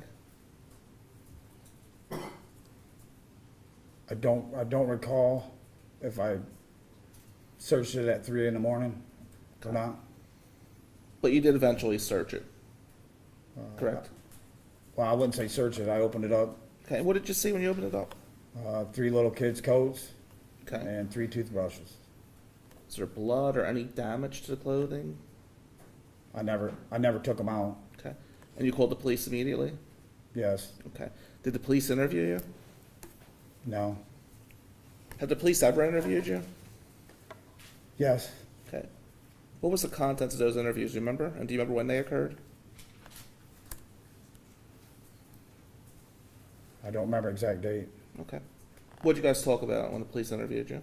What did they ask you? Do you remember that? Well, if I knew anything about where the boys could be, or that's about it. Did the police give you their insight about things, or did they simply ask you questions? They never gave me their insight. Okay. Now, before you went to go meet John at the jail, did you meet with the police prior to that?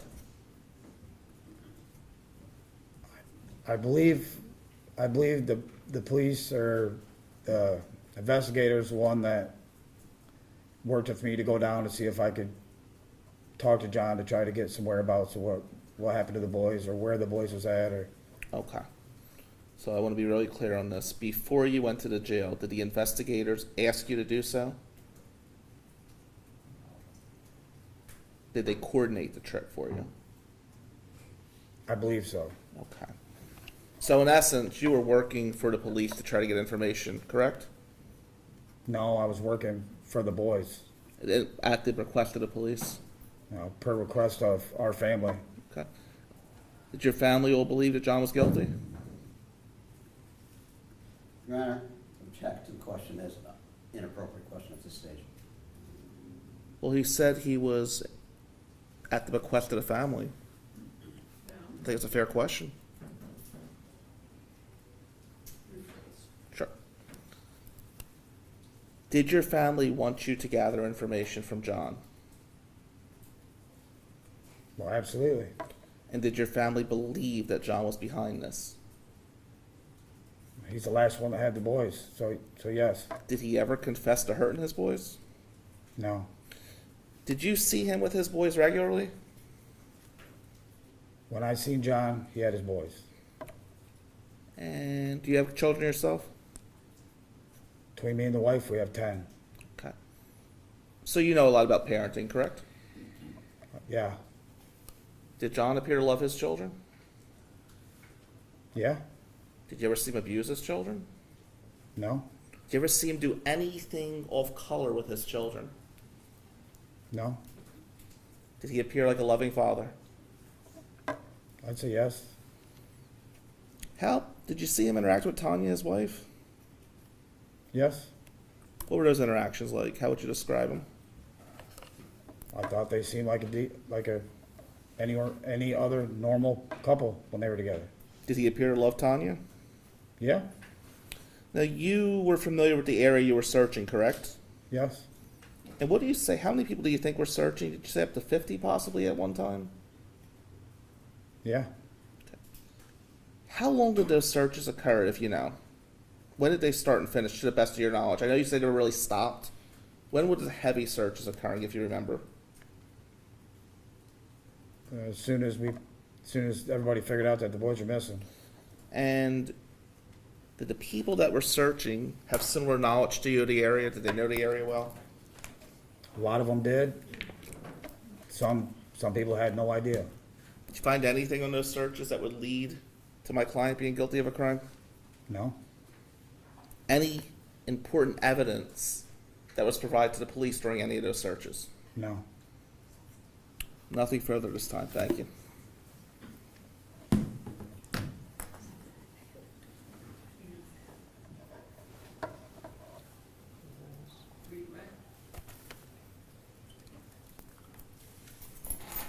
Who drove you to the Lucas County Jail?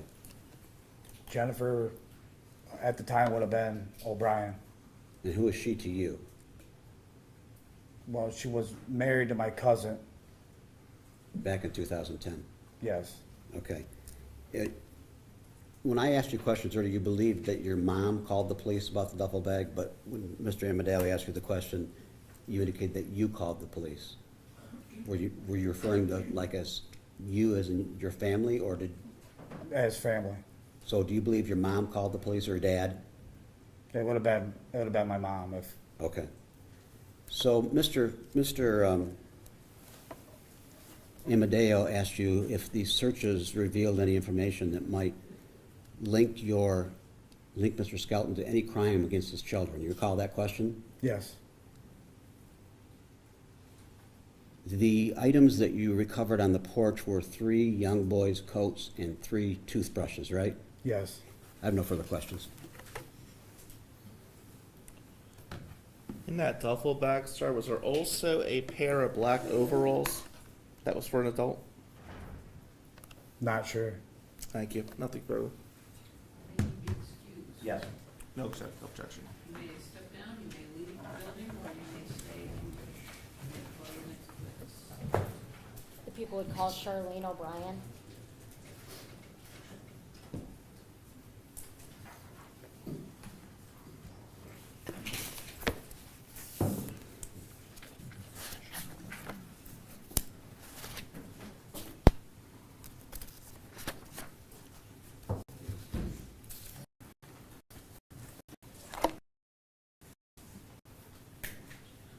Mr. Bryant, if you can come right up here to the witness box.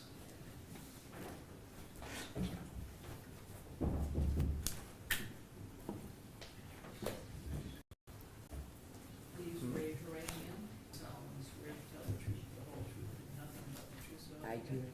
Please be seated, Ms. O'Brien. We tell you that this is being audio recorded but not video recorded, so we won't be able to see you in the court's document, but we'll be able to hear your answers as long as you speak them. Well, I got a big mouth, so you'll probably hear me. Okay. For example, if you shake your head, you're not gonna have an answer. Okay. So I'm gonna ask you to be really careful, if you can be, about answering verbally, yes or no, Okay. all right? Yep. And that does not increase the volume of your voice, so you're gonna have to speak nice and loud. Okay. Thank you. You're welcome. Please give your full name for the record, spelling both. Charlene O'Brien, Charlene O'Brien, Obrien. Thank you. You're welcome. You may inquire.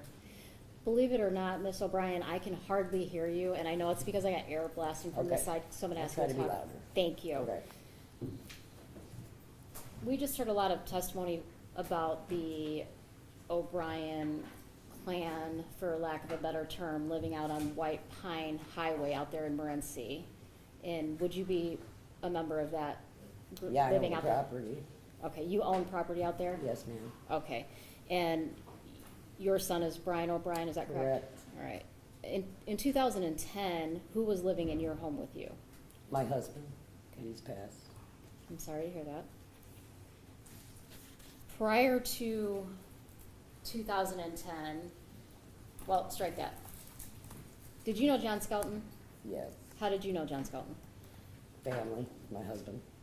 So he was related on your husband's side? Yes.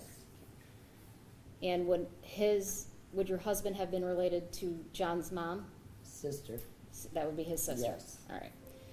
How long had you known John prior to 2010? Years. I didn't see him a lot, but I knew him for years. And did you know Tanya? Yes, I did. And did you know Andrew, Alexander, and Tanner? I sure did. They're awesome boys. How often would you see John and the boys? Oh, they would come out and we'd have a cookout on the weekends, not every weekend, but a lot of weekends. The boys would come out and play, and my husband would take them on the four-wheeler, and they'd romp around the yard and have fun, and, yeah. Anytime that John came out, did he have the boys with him? And Tanya, yes. And Tanya, okay. Was there a point in time that it was just John and the boys, or just John coming to visit without Tanya? No, I don't remember ever Tanya not being there. Okay. Do you remember a time when John discussed some marital problems he was having with Tanya? Absolutely, right at my kitchen table. Do you recall when that began? It was like a week before Thanksgiving, somewhere in that time frame. A week before I Thanksgiving believe so, yeah. in 2010? Yes. And this is the first time you're hearing from John that there's some problems in his marriage? Yeah. And tell me about that conversation. Well, he came to the house, and my husband and I were sitting at the table, and he said, I need to talk to you guys. So we said, what do you need to talk about? And he's like, I don't know what to do. And he was rambling on about Tanya this and Tanya that, supposed to be messing with their kids, which we didn't believe it. Still don't. And I said, then do the right thing and call the authority. He goes, oh, I already talked to Chief Weeks, and he ain't doing nothing about it. I said, well, that's not true, because when my granddaughters needed help from what happened to them, Chief Weeks and the Lenawee Sheriff, and they were all out there. My house within 10 minutes, so I knew that was a lie.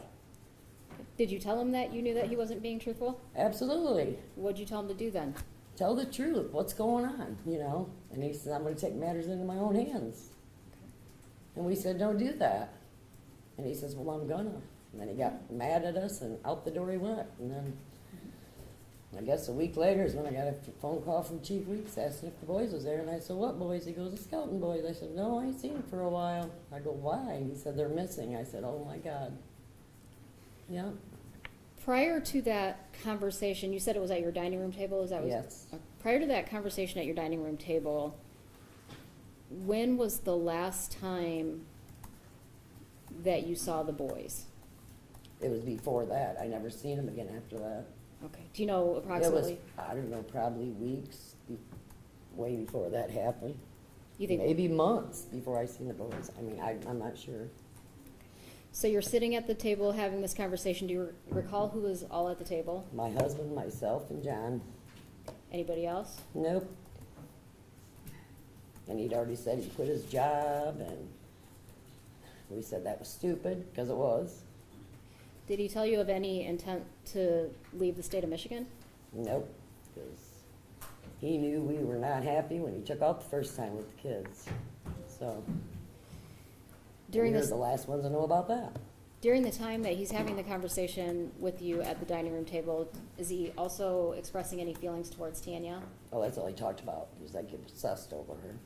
He was what? He was like obsessed over her. What was he saying? Oh, I love her, and she don't love me. And we said, well, that sounds like a you problem, not a me problem. Is this the same conversation where he's telling you that she's messing with the boys? Yes. And I said, I don't believe that. I said, and the reason why is because she was the only one I could trust to take my 3 little granddaughters to watch after what they went through. She was the only person I could trust, and she was wonderful with them. Okay. And my granddaughters was happy with her. Did you question his statements to you about loving her and wanting her back and wanting to be with her? No. Okay. No. It was all about him, I think.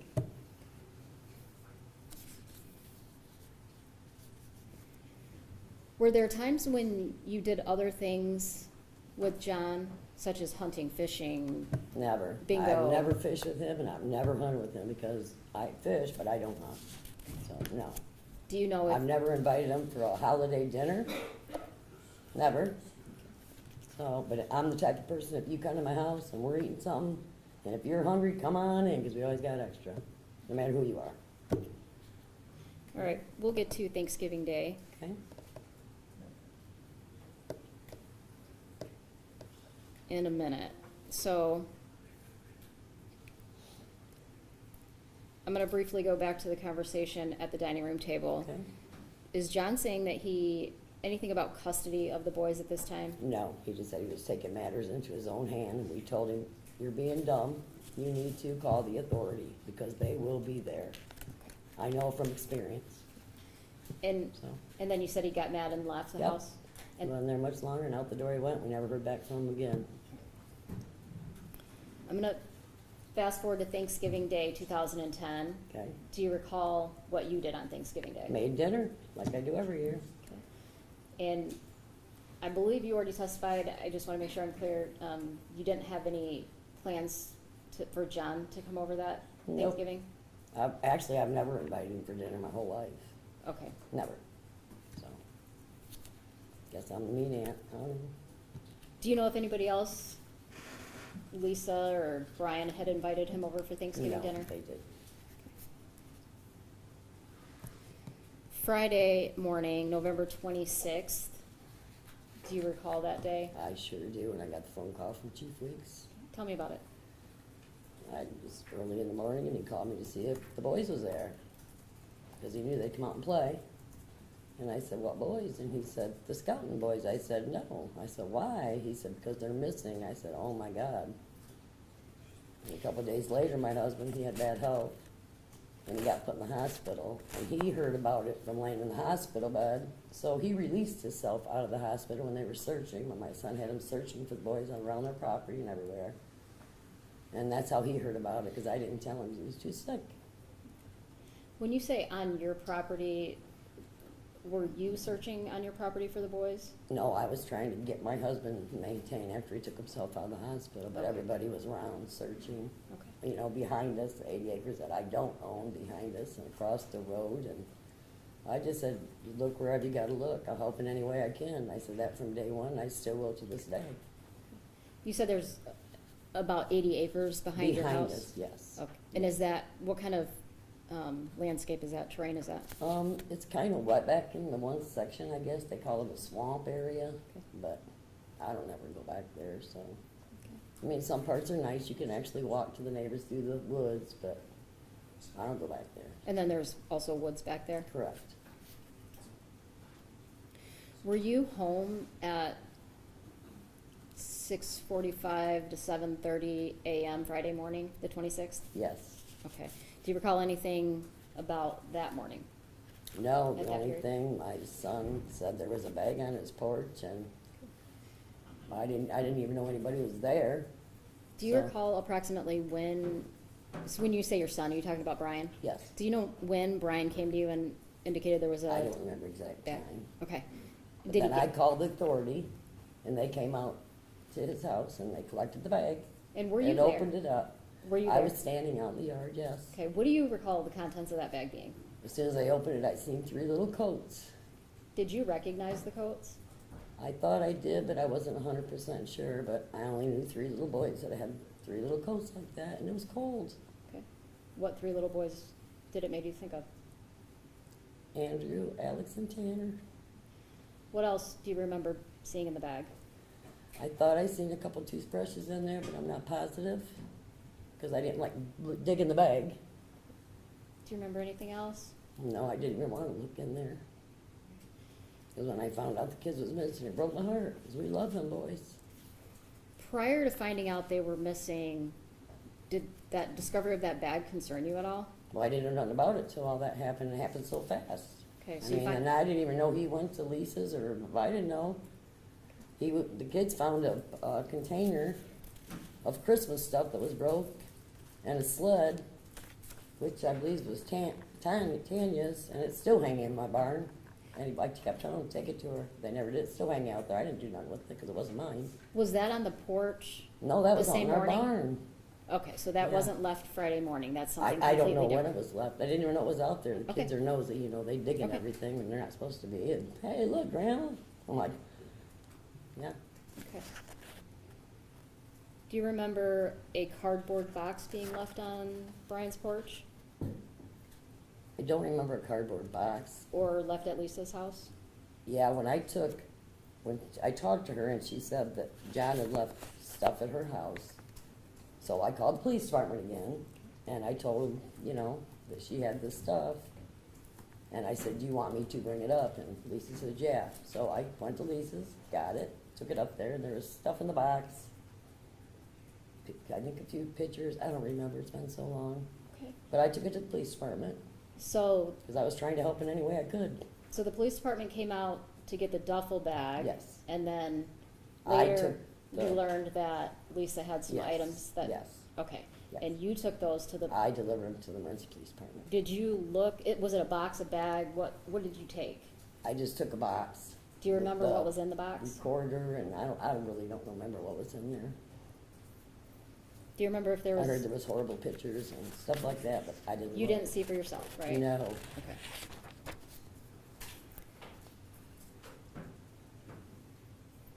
Do you remember a box of photos?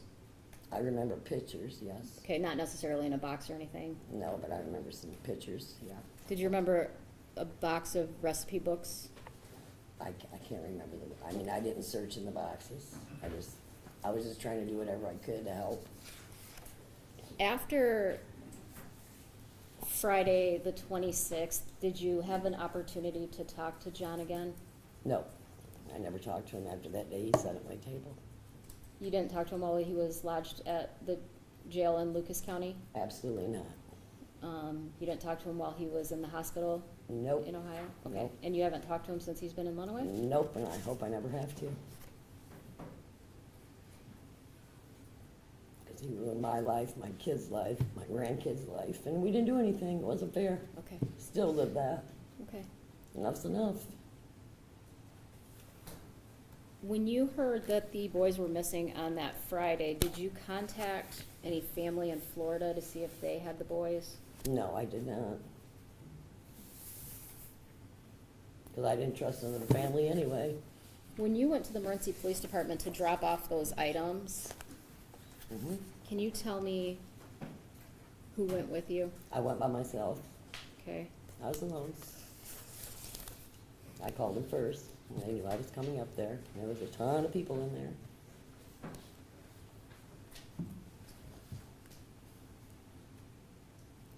Do you recall if your husband spoke to John while he was either in the Lucas County Jail or in the hospital in Ohio? He was going down to, I believe it was St. V's, that's where he was, no jail. And the reason why, and I went, my daughter-in-law, my son, we went with him.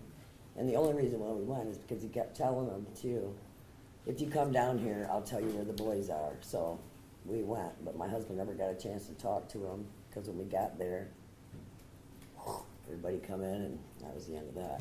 Okay. So we never talked to him. Did your husband, to the best of your knowledge, ever receive any phone calls while you were present from John Skelton? No, but I received a phone call while he was in there, Okay, because he told some guy, and the authorities checked it out, it was a guy that was in there, he told this guy where we lived, who he was, what we drove, and I was scared to death, because my husband at that time was in the hospital. okay. So a couple of the FBI agents came to my home, one was in my living room, one stayed back in my back bedroom, because I was scared to be alone, because he kept saying, well, I'm coming out there because John wants me to tell you where these kids are. And I was scared. I didn't want to be by myself. I didn't know. So they actually stayed with me till morning. All right. Hold on one second, okay? Okay?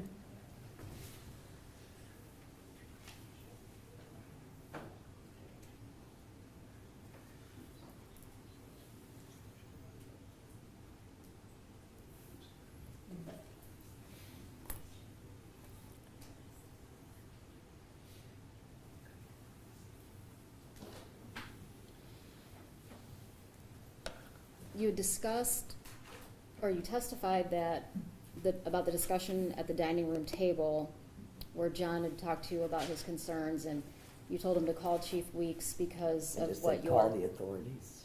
Okay. And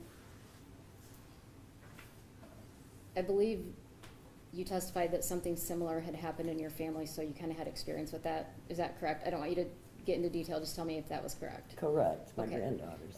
But at that point in time, had that case been investigated already and gone, where was Yes. that at? That was, by that, I had the kids. They got taken away, of course, because they were molested. Okay, And I got custody of my husband, I had the kids. okay, And Brian fought tooth and nail and everything he had to do to get his kids back, and he did. okay. Emily, she was 3 years old, he got custody of all his kids. Do Do you remember what year that was in? Oh, gosh. Well, let's see. She was 3.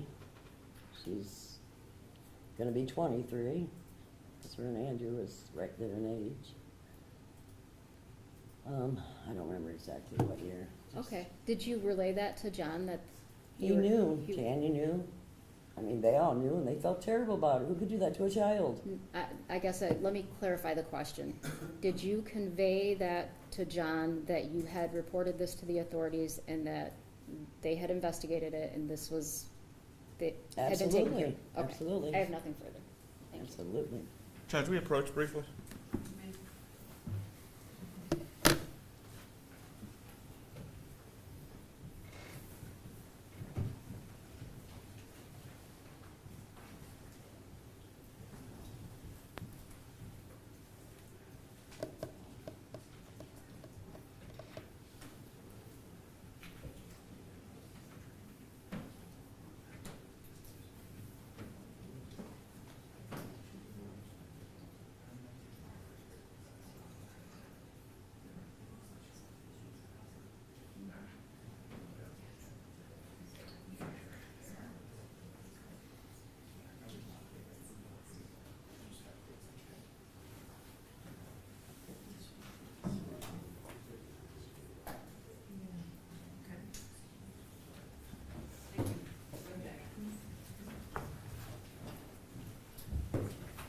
Good afternoon, ma'am. How are you?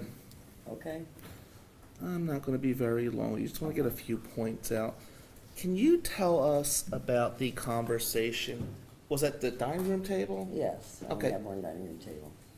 Do you remember the date, ballpark? How long before Thanksgiving? It was might like have maybe a week, not even a full week before Thanksgiving. It was in a week's time frame. been? Okay. Yes. And what were it, to the best of your knowledge? That was a while ago. What was the Yeah. contents? He was upset about Tanya? Yeah, he was getting a rage about her, and he had quit his job and just ranting and raving. What was he ranting and raving? Do you remember any specifics? Because Tanya didn't want him and this and that, and get over it. So it was like his feelings were hurt, kind of childish? I get very childish. Yeah. Yes. Were the kids around when this was happening? Absolutely not. I'd never discuss nothing in front of a child. Did you see him with his children interact at all? Yeah, when they used to come out and we'd have a cookout. And And you everything have was fine. and you have children and grandchildren of your own, correct? I got 12 great grandbabies, 10 grandkids, and yes. So it'd be fair to say you know a lot about parenting. I guess I do. What was it like seeing John, his children? Was it a loving relationship? Yeah, I never seen any problem. I never seen either one of them mean to their kids or anything. I mean, they were just good, loving little kids, well-mannered.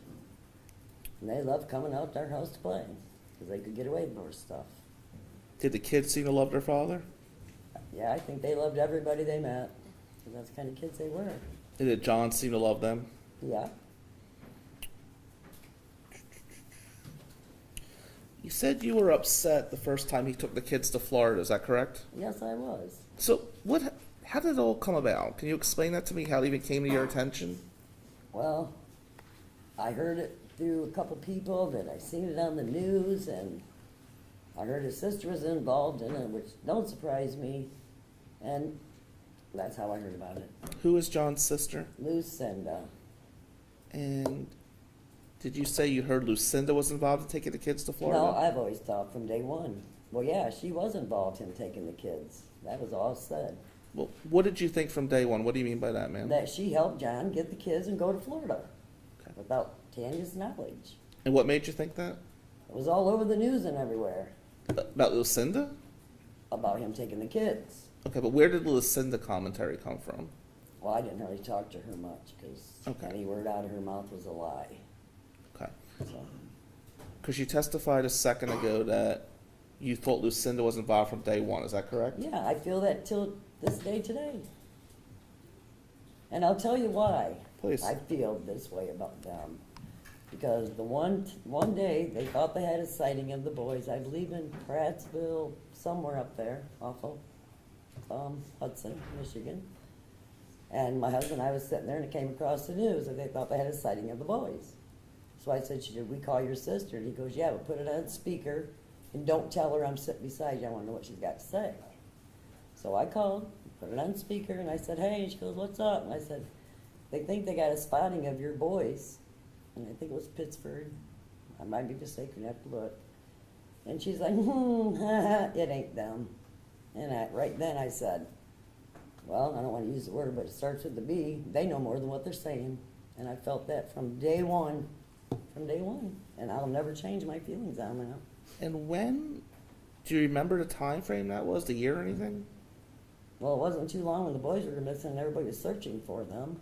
So after 2010, Yes, when they were missing. it came across the news that there might have been a sighting of the boys in Yes, Pittsburgh. Yes.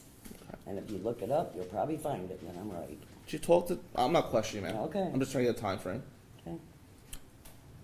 Talk to the police a lot during this investigation? Anytime they wanted to talk to me, I was there to help in any How way. often was that? I don't know, maybe once a week, maybe once a month, maybe every 3 months. Whenever Have- they wanted to talk to me, I talked to them. Have you I had talked to them nothing to hide. recently? Pardon? Have you talked to them recently? No. Any police? No. When's the last time you think you talked to the police? Well, I think the last time I talked to the police was probably when he got sentenced for 15 years. So probably 15 years. Okay. Nothing further, thank you. Nothing further of this witness, Your Honor. They should be excused. No Yes, Your objection, Honor. Judge. And we may leave the courthouse or stay here in the courtroom if you wish. It's up to you. Okay, well, But thank you're you. welcome to step down. Thank you very much.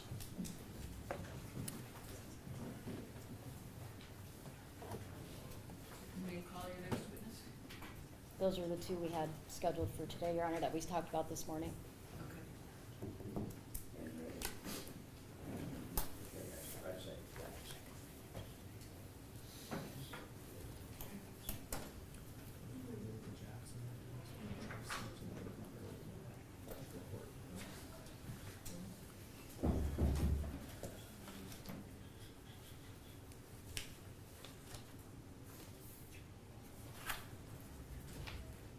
We have exhausted our witnesses for today. The prosecutor has attempted to put as many in a day as they think they can reasonably accommodate. We can't always guarantee, especially with cross-examination and direct. Sometimes it comes to places we don't anticipate having to go. So we don't always, as practitioners, know the length of time it will take. And so we've run out of folks for today that are subpoenaed. We will convene again tomorrow morning at 10:30. And we'll see you all then. Thank you, Your Honor. Recess. Okay, horse. Pardon? Say that your horse. Yeah. Oh, I should have CC'd you on these while I was emailing him because he was responding to every single. Is he responding to all of us? All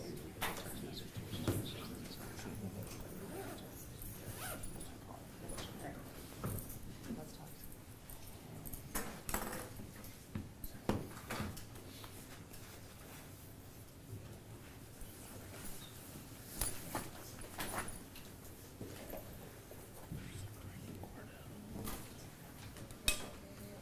All rise, please.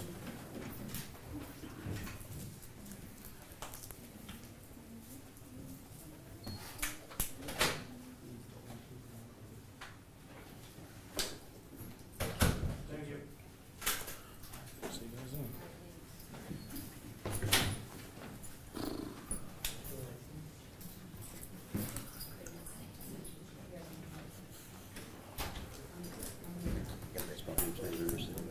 Going to Jackson jail right now, so that's what happens there. Who's playing at the university? You can write that up. I'm thinking Dodgers over the Braves tonight. Who's pitching? So